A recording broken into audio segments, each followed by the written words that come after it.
নমস্কার, স্নেহাস রেসিপিতে সবাইকে স্বাগত জানাই। আজ আমি আপনাদেরকে রান্না করে দেখাবো ছোট আলুর দম। চলুন দেখে নিই।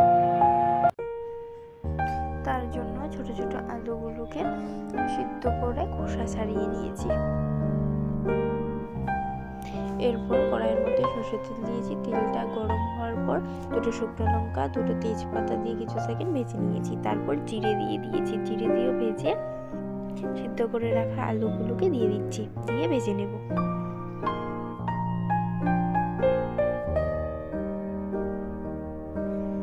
তারপর 7-8টে চেরা কাঁচা লঙ্কা দিয়েছি, ঝালটা আপনারা বুঝে দেবেন।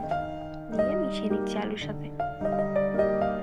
আলুটা ভাজা ভাজা হয়ে গেছে। এখন টমেটো দিয়ে দিচ্ছি। টমেটো দিয়ে কিছু সেকেন্ড ভেজে নিব। এটা হতে থাক, ততক্ষণে আমি কিছু মশলা মিশ্রণ করে নিচ্ছি।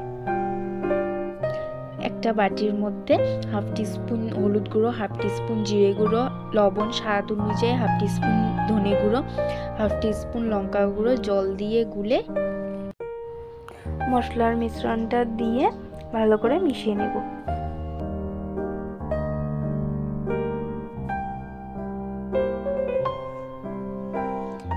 আপনাদের আমার ভিডিওটি ভালো লাগলে অবশ্যই সাবস্ক্রাইব করে দেবেন। আমার নিত্য নতুন ভিডিওগুলো সবার আগে আপনারা পাবেন। আলুর সাথে ভালো করে মশলা মিশিয়ে নিয়েছি। এখন 1 কাপ মতন গরম জল দিচ্ছি। গরম জলটা দিচ্ছি কারণ টেস্টটা ভালো আসে। ঝোলটা ফুটতে শুরু করে দিয়েছে। এর মধ্যে এখন হাফ টিস্পুন গরম মশলার গুঁড়ো আর 1 টিস্পুন ঘি দিয়ে মিশিয়ে নামিয়ে নেব।